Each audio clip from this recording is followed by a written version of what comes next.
জ্বালানি সংকট মোকাবেলায় করণীয় ঠিক করতে সংসদে 10 সদস্যের সর্বদলীয় বিশেষ কমিটি গঠন করা হয়েছে। এই কমিটির মেয়াদ নির্ধারণ করা হয়েছে 30 দিন।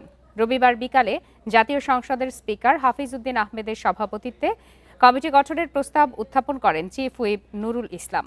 এ সময় চিফ হুইপ বলেন, জ্বালানি সংকটে করণীয় ঠিক করতে এই কমিটি তাদের সুপারিশ জাতীয় সংসদে প্রতিবেদন আকারে পেশ করবে। সরকার ও বিরোধী দল মিলে জাতীয় সংসদে কমিটি গঠনের এমন নজির বিরল।